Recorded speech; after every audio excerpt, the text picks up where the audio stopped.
नमस्कार, हर खबर हरियाणा में आपका स्वागत है। मैं हूं आपके साथ भावना त्रिपाठी। रुक करेंगे प्रदेश के तमाम बड़ी खबरों की ओर। कुरुक्षेत्र के थीम पार्क में आयोजित राज्य स्तरीय महात्मा ज्योतिबा फूले जयंती पर कार्यक्रम में मुख्यमंत्री नायब सिंह सैनी पहुंचे, जहां उन्होंने कहा कि ज्योतिबा फूले ने अपना सारा जीवन गरीब पिछड़े लोगों को समर्पित किया। इसी से प्रेरित होकर वो पूर्व मुख्यमंत्री मनोहर लाल की जनहित की योजनाओं को धरातल पर उतारने का संकल्प लेते हैं। मुख्यमंत्री नायब सैनी बोले कि नरेंद्र मोदी तीसरी बार पीएम बनेंगे और प्रदेश में एक मुश्त कमल का फूल खिलेगा। साथ ही उन्होंने कहा कि महात्मा ज्योतिबा फूले का जीवन एक खुली किताब रहा, जिससे डॉक्टर भीमराव अंबेडकर इतने प्रभावित हुए और उन्होंने अपने गुरु का दर्जा दिया। महात्मा ज्योतिबा फूले राज्य स्तरीय जयंती में पहुंचे पूर्व मुख्यमंत्री ने कहा कि भौतिक निर्माण के साथ साथ व्यक्तित्व निर्माण में ऐसे महापुरुषों की सीख युवाओं के लिए प्रेरणा स्रोत हो सकती है। राज्य मंत्री सुभाष सुधा ने भी महात्मा ज्योतिबा फूले को नमन किया।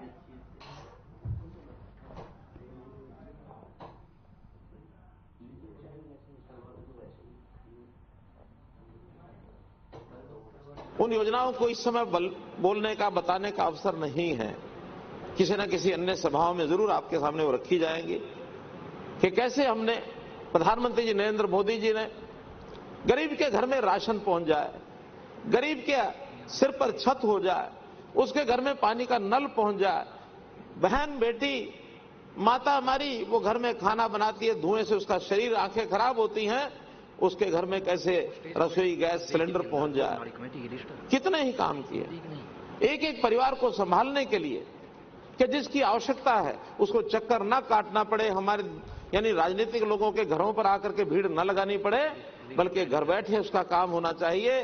चाहे वो ऑनलाइन ट्रांसफर पॉलिसी है, चाहे घर बैठे योग्य व्यक्ति को नौकरी देने की बात है, चाहे आयुष्मान कार्ड बनाने की बात है, चाहे बुजुर्गों की, हमारी विधवा बहनों की, और अब तो हमने जो हमारे विधुर भाई हैं, विधुर बहन के पति का देहांत हो जाए, विधवा कहलाती है, उसकी आवश्यकता है, ठीक है, लेकिन बहुत ऐसे भी हमें व्यक्ति मिले जिनकी पत्नी का देहांत हो गया, बच्चे छोटे छोड़ के चली गई मां, उन भाइयों को भी जरूरत है। ऐसे विधुर भाइयों के हमने पेंशन चालू की है भाइयों। तो ये सब चीजें उनके घर बैठे मिलती हैं।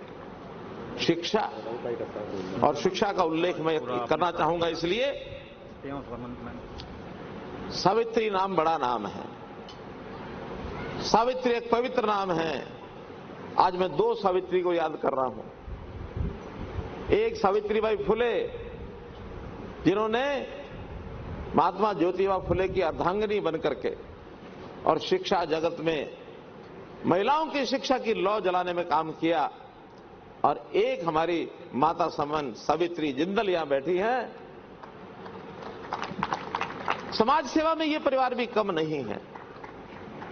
गरीब की सेवा, समाज की सेवा, यहां तो शायद उतनी जानकारी हम लोगों को नहीं मिलती होगी, लेकिन हिसार की जनता जानती है। आज महात्मा ज्योतिबा फूले, जिनका एक विजन था और जिन्होंने अपने जीवन में गरीब के लिए, पिछड़े के लिए, अति पिछड़े के लिए जो अपना पूरा जीवन लगाया, कि कितना प्यार आप लोगों से आदरणीय मनोहर लाल जी करते हैं, कितना प्यार आपसे दुनिया के सबसे लोकप्रिय नेता, भारत के यशस्वी प्रधानमंत्री नरेंद्र मोदी जी करते हैं। इसका परिणाम आप लोगों ने देख लिया है। भाइयों, मैं एक छोटा सा कार्यकर्ता, छोटे से कार्यकर्ता के रूप में अपनी जिम्मेवारी का निर्वहन मैं कर रहा था, और आप लोगों के बीच से ही उस छोटे से कार्यकर्ता को इतनी बड़ी जिम्मेवारी के ऊपर बैठाया है। ये भारतीय जनता पार्टी आपसे स्नेह करती है, मनोहर लाल जी आपसे प्यार करते हैं, नरेंद्र मोदी जी आपसे प्रेम करते हैं। भाइयों, ये उसका परिणाम है, यह उसका परिणाम है। हम सब की भी एक जिम्मेवारी बनती है, क्योंकि आदरणीय मनोहर लाल जी, आदरणीय नरेंद्र मोदी जी ये लगातार देखते रहते हैं कि पूरा का पूरा समाज पूरे देश के अंदर भारतीय जनता पार्टी कमल के फूल को प्यार करता है, और उसका परिणाम है कि नरेंद्र मोदी जी और मनोहर लाल जी आपसे प्यार करते हैं। भाई ये इसका परिणाम है। और आप लोगों से मैं ये आग्रह भी करूंगा कि जहां जहां भी भारतीय जनता पार्टी कमल का फूल लेकर के प्रत्याशी आए हैं, पूरे हरियाणा प्रदेश के अंदर एकमुश्त कमल के फूल को जिताने का काम करें, नरेंद्र मोदी जी को तीसरी बार प्रधानमंत्री बनाने का काम करें। हरियाणा के वित्त मंत्री जेपी दलाल का बयान सामने आया है। कृषि से वित्त मंत्रालय मिलने पर जेपी दलाल ने कहा कि विभाग कोई भी हो, पूरा मंत्रिमंडल सामूहिक रूप से प्रदेश के विकास और लोगों की समस्या के समाधान के लिए काम करता है। तो वहीं लोकसभा चुनाव को लेकर जेपी दलाल ने कहा कि बीजेपी का एक तरफा माहौल है, 10 की 10 सीटें बीजेपी जीतेगी। वहीं उन्होंने कांग्रेस पर भी जमकर निशाना साधा।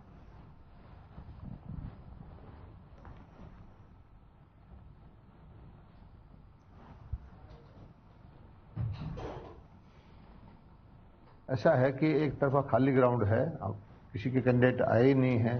हमारे कैंडिडेट जो हैं डिक्लेयर हुए कितने दिन हो गए, अच्छा प्रचार चल रहा है, जनसभाएं चल रही है मुख्यमंत्री की, हमारी भी छोटी बैठकें चल रही हैं।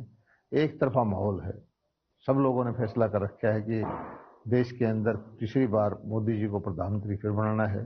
हरियाणा में फिर 10 की 10 लोकसभा सीटें भारतीय जनता पार्टी को देनी है, और कांग्रेस जो है अपने कैंडिडेट देने में सक्षम नहीं है।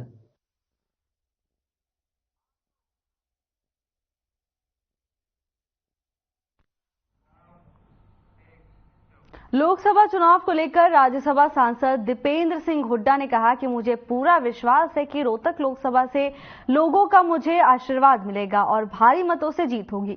इसके साथ ही उन्होंने कहा कि रोहतक लोकसभा के साथ पूरे हरियाणा प्रदेश का लोकसभा चुनाव में बेहतरीन प्रदर्शन रहेगा और आगामी विधानसभा चुनाव में हरियाणा में भी कांग्रेस पार्टी की सरकार बनेगी। मुझे पूरा विश्वास है कि लोगों का पूरा आशीर्वाद मिलेगा इस बार रोहतक लोकसभा क्षेत्र से, और हम जीतेंगे। और केवल रोहतक ही नहीं, पूरे हरियाणा प्रदेश में कांग्रेस का बड़ा बेहतरीन प्रदर्शन रहने जा रहा है। आने वाले समय में हरियाणा में हुड्डा साहब के नेतृत्व में कांग्रेस पार्टी की सरकार बनेगी तय। वीरेंद्र सिंह जी कांग्रेस ज्वाइन कर रहे हैं, क्या कहेंगे आप? देखिए, जो है कांग्रेस का हमारा बढ़ता हुआ परिवार है। लगातार पिछले 1.5 वर्ष में 37 पूर्व विधायक, पूर्व सांसदों ने कांग्रेस पार्टी ज्वाइन हुआ है। आज भी डॉक्टर वीरेंद्र पाल हमारे पूर्व विधायक ज्वाइन हुए हैं।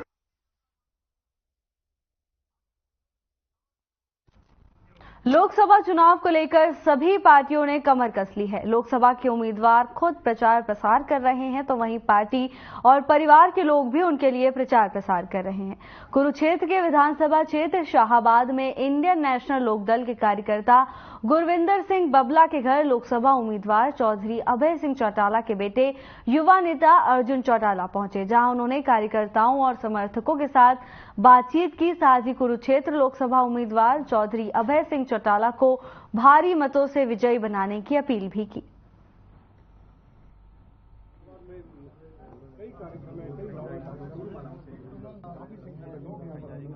अपना उम्मीदवार का मतलब होता है अपनी पार्टी का आदमी हो, या अपनी पार्टी का कोई कार्यकर्ता हो, या अपनी पार्टी का कोई नेता हो। नवीन जिंदर वो तीनों चीजें नहीं। जोर जार मार के कोई ईडी का डरा धमका के आज उनको लड़ाया जा रहा है। उसी प्रकार से आज हरियाणा में कितने ऐसे नेता है जिनको भाजपा बाहर से लेके आ रही है, जिनको डरा धमका के किसी को कोई लोभ लालच लेके लाने का ये काम करते हैं। इस पार्टी के पास अपने खुद के प्रत्याशी ना हो, आप ये समझ लो कि प्रदेश के अंदर उस पार्टी की क्या। हिसार में एक मेडिकल स्टोर संचालक से फिरौती मांगने का मामला सामने आया है। बता दें कि शिकायत के आधार पर पुलिस ने कार्रवाई की है और इस मामले के मुख्य 2 आरोपियों को गिरफ्तार किया है। इस मामले पर हिसार के पुलिस अधीक्षक मोहित हांडा ने बताया कि दोनों आरोपियों ने अपने अन्य साथियों के साथ योजना बनाकर दुकान के मालिक से 20 लाख रुपए की फिरौती मांगी और उसे डराने के इरादे से दुकान के सामने हवाई फायर किए।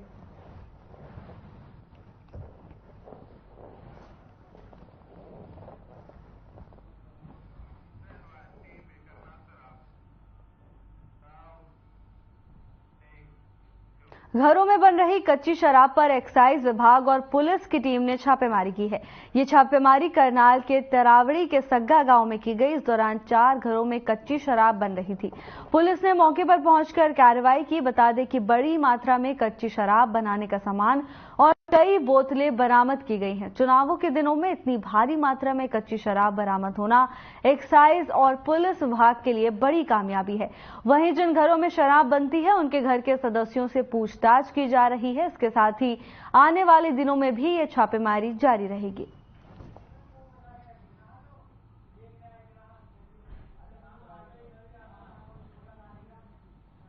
सर, हमारे पास मुखबिरी आई थी जिसमें हमें पता लगा था कि यहाँ पे एसए साहब ने बताया कि नाजायज तौर पे शराब बनाई जाती है और फिर हमने टीम के साथ यहाँ पे मुआयना किया जिसमें डीएसपी साहब भी, एसएचओ तरावड़ी और हमारी टीम आके ज्वाइंट रेड की तो 4 घरों के अंदर से लाहन प्लस 17 बोतलें पेप्सी, 1 बोतल 1 लीटर ये बरामद हुई है जो शराब बनी हुई थी और कम से कम 1000 लीटर लाहन बरामद किया। तो जानलेवा भी होती है सर ये शराब? सर 100% जानलेवा होती है। तो कोई डिग्री नहीं होती।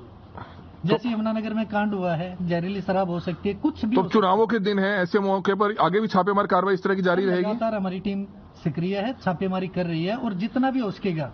देखिए, हमें यहाँ सूचना मिली थी कि खेतों में एक डेरा है बाहर, सगा का रकबा ये लगता है, क्योंकि आजकल आचार संहिता भी लगी है, उसके लिए भी हमारी सारी पुलिस एक्टिव है। हमने जगह जगह नाके भी लगाए हुए हैं और ऑपरेशन हमारा सर्च कंटिन्यू वो चल रहा है। तो जिसके चलते हमें खबर मिली थी कि बाहर यहाँ कच्ची दारू है, कुछ निकलने का काम किया जा रहा है। तो जिसकी सूचना पर हम लोग आए तो हमने देखा सारा सामान यहाँ रिकवर कर रहा है। अभी ये सर्च हमारी जारी है, तो आगे भी हम आपको अपडेट करेंगे इस बार। तो महिलाएं जो पकड़ी गई हैं उनके खिलाफ भी कार्रवाई होगी? नहीं, अभी देख लिया, हमारा ऑपरेशन अभी चल रहा है, अभी सर्च चल रहे हैं, जो भी एज पर रूल होगा वो कार्रवाई की जाएगी। तो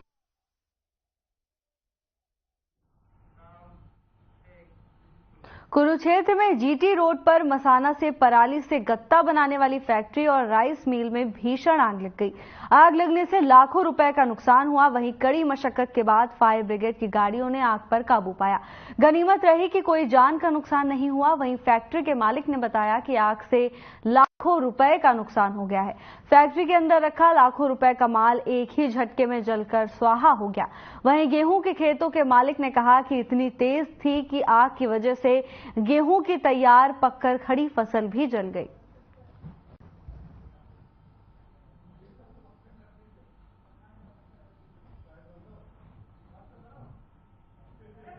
हमने बुझाने की कोशिश बहुत करी है, फिर गाड़ी आ गई इतने में पानी वाली, इससे बाद थोड़ी कंट्रोल हो पाई है। उससे बाद मान लो दूसरी गाड़ी फिर मंगा ली, कोई नहीं आया जी सर। यहाँ 2-3 बार फोन भी कर लिया। किससे? 112 नंबर पे जी। क्या जवाब आया? कोई जवाब नहीं आया जी, बोलते हैं गाड़ी आ जाएगी। पुलिस पहुंची नहीं मौके पर? मौके पर नहीं पहुंची सर। और यहाँ फैक्ट्री का मालिक है जो? फैक्ट्री का मालिक भी नहीं अभी तक तो हमारे को दिखा नहीं कहीं। क्या नाम है आपका? बलजीत सिंह।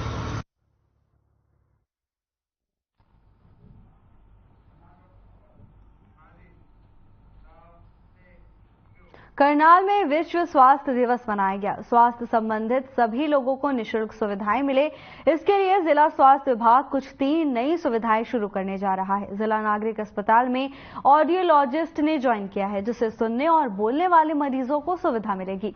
साथ ही आईवीपी किडनी के टेस्ट निःशुल्क होंगे। मरीजों को मिलेगी किडनी में पत्थरी और गुर्दे से होने वाली समस्याओं से निजात मिलेगा। इसके लिए भी टेस्ट शुरू कर दिए गए हैं।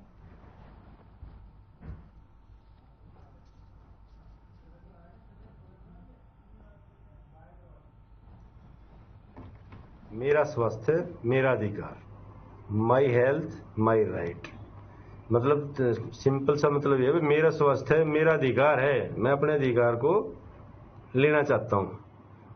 और सरकार लगातार प्रयासरत है इस मामले में भी। और हमारे dynamic DGS doctor Randeep Punia बड़े पर्टिकुलर हैं इस मामले में, टाइम टू टाइम वीसी लेते रहते हैं, हमारे को मार्गदर्शन करते रहते हैं।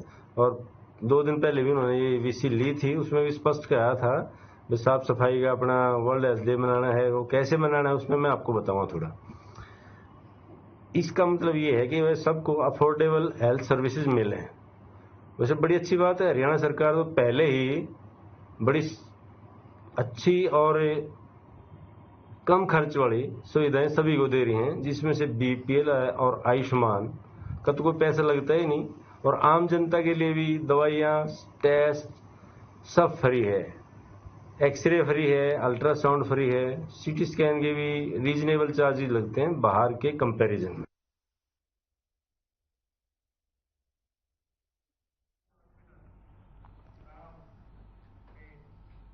बढ़ती गर्मी के साथ ही अग्नि की घटनाएं लगातार बढ़ती जा रही हैं। आए दिन आग लगने की घटना सहरिया गांव से सामने आ रही है। आग लगने के तुरंत बाद उस पर काबू पाने के लिए लोगों को जागरूक करने को लेकर दमकल विभाग की तरफ से 1 सप्ताह का अभियान चलाया जा रहा है।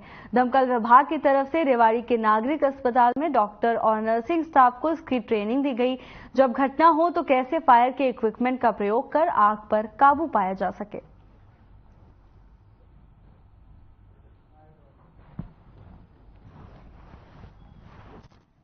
ये जो ट्रेनिंग दी है फायर फाइटिंग के लिए, और इन्होंने बड़े अच्छे तरीके से समझाया है। उस पूरे स्टाफ को, जो कर्मचारी हैं उनको सभी को ट्रेनिंग, अधिकारी भी शामिल है इसमें, सभी को ट्रेनिंग दी है। और कर्मचारी अधिकारी ने भी अच्छे से ट्रेनिंग ली है, उस चीज़ को बहुत बारीकी समझा है और करके भी देखा है। इससे मतलब बहुत अच्छा फायदा होगा। मतलब ये कि जब भी ऐसा कोई, यदि कोई हादसा होता किसी कारणवश, तो इसमें अच्छा रोल निभाएंगे।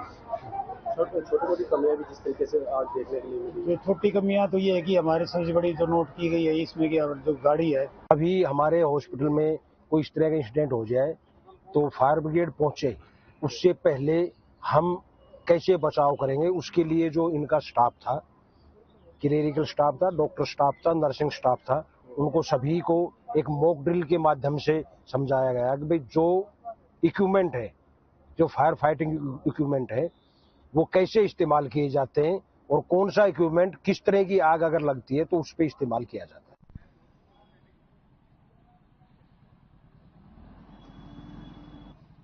है। जहां अक्सर आग लगने की खबरें सामने आ रही हैं, जिसको लेकर डॉक्टर, नर्स स्टाफ और दमकल विभाग को लगातार ट्रेनिंग दी जा रही है। गर्मियां आने के बाद लगातार आग लगने के मामले सामने आ रहे हैं, जिसको लेकर दमकल विभाग अलर्ट मोड पर नजर आ रहा है। दमकल विभाग ने अभियान चलाया, जिसके अंदर डॉक्टर्स, नर्स स्टाफ को ट्रेनिंग दी जा रही है कि कैसे आग लगने की समस्याओं के साथ समाधान निकाला जा सकता है। पुलिस की कार्रवाई से नाराज मिठातल गांव के परिवार के 4 सदस्यों ने भिवानी अतिरिक्त उपायुक्त कार्यालय के पास जहरीला पदार्थ निगल लिया था। इस मामले पर अब एक अपडेट सामने आया है। मामले में धर्मवीर और सुशीला दंपत्ति की मौत हो गई, तो वहीं लड़की साक्षी का हिसार के निजी अस्पताल में इलाज चल रहा है। पुलिस ने परिजनों के बयान लेकर मामले दर्ज कर लिए हैं और आगे की कार्रवाई शुरू कर दी है। आपको बता दें कि एक परिवार जमीनी विवाद के चलते शुक्रवार को लघु सचिवालय भिवानी पहुंचा था और सचिवालय परिसर में ही धर्मवीर ने पत्नी, बेटा और बेटी के साथ जहर निगल लिया था।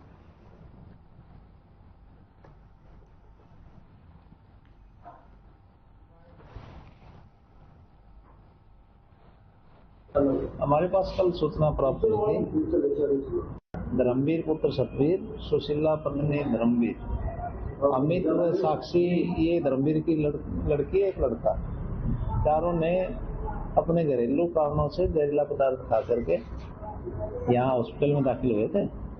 इसकी सूचना पर हम यहाँ आए तो डॉक्टर साहब ने उनको रेफर पीजीआई कर दिया था। ये पीजीआई में जाने के बजाय इनके परिवार वालों ने मित्तल अस्पताल भिवानी में दाखिल करवा दिया, जहां पर आज धर्मवीर व उसकी पत्नी सुशीला की इलाज के दौरान मौत हो गई और उसका बेटा और बेटी को सर्वोदय अस्पताल हिसार के लिए रेफर किया हुआ है।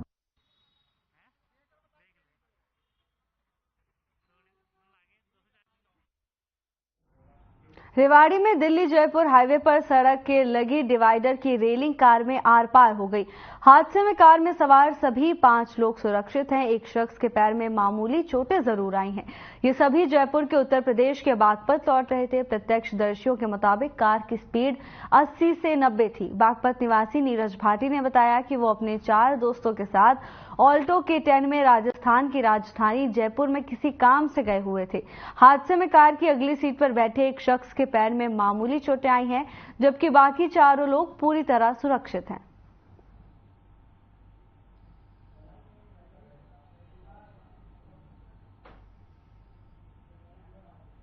कहाँ से हो? बागपत से। कैसे क्या दुर्घटना हुई है? ये गाड़ी आगे ट्रक आ रहा था, जैसे 2 ट्रक चल रहे थे, उन्होंने एकदम दबाई ना हमारी साइड गाड़ी निकल रही थी, उसने और कार दिल से हमने बताने चक्कर में करे तो बदली से गाड़ी निकल के सीधी डिवाइडर में लगी। दुर्घटना में कोई हताहत हुआ है या किसी को? नहीं, कुछ नहीं, बस एक के चोट लगी है थोड़ी ज्यादा पैर में।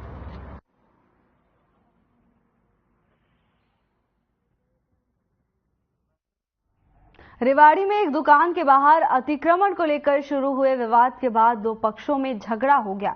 इस झगड़े में दोनों पक्षों ने मारपीट की। मारपीट में दोनों के सिर फूट गए। दोनों घायलों को शहर के ट्रॉमा सेंटर में भर्ती कराया गया है। वहीं व्यापारी पर हमले के विरोध में व्यापारियों ने करीब 3 घंटे तक बाजार और पंजाबी मार्केट के अपने प्रतिष्ठान बंद रखे। हालांकि डीएसपी सिटी पवन कुमार ने व्यापारियों के बीच पहुंचकर आरोपी पर कार्रवाई का आश्वासन देने के बाद व्यापारियों ने अपने प्रतिष्ठान खोल लिए।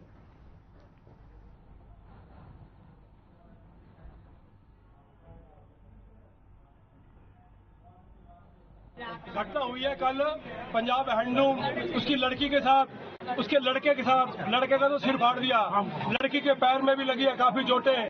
जो महिला है इसके ऊपर अत्याचार कर रहा है, बहुत ज्यादा जुल्म है। प्रधान जी, आप अत्याचार की बात कर रहे हैं एक तरफ, और एक तरफ अतिक्रमण को लेकर जो ये झगड़ा हुआ है, तो उसको कहाँ तक वो कह रहे हैं कि अतिक्रमण को लेकर झगड़ा हुआ है?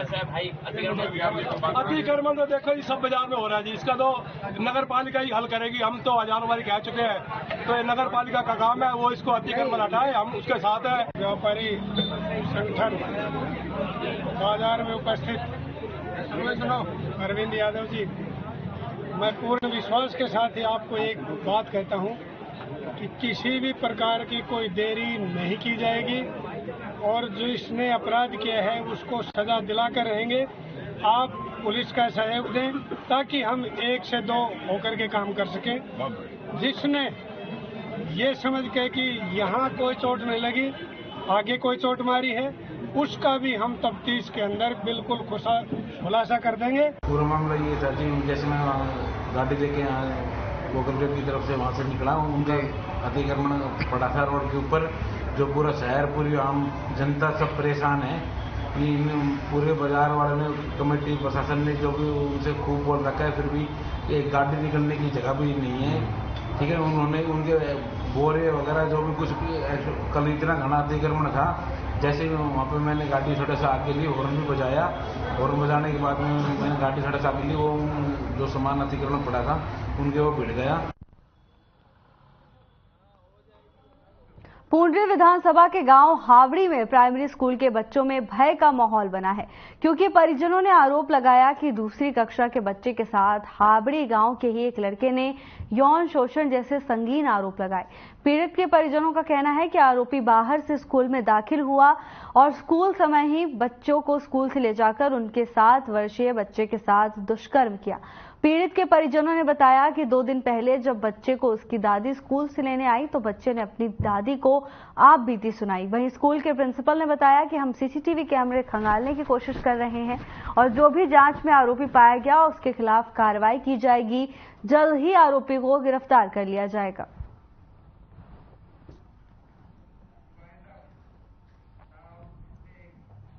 हर खबर हरियाणा में फिलहाल के लिए बस इतना ही। जल्द हाजिर होंगे नए अपडेट्स के साथ। नमस्कार।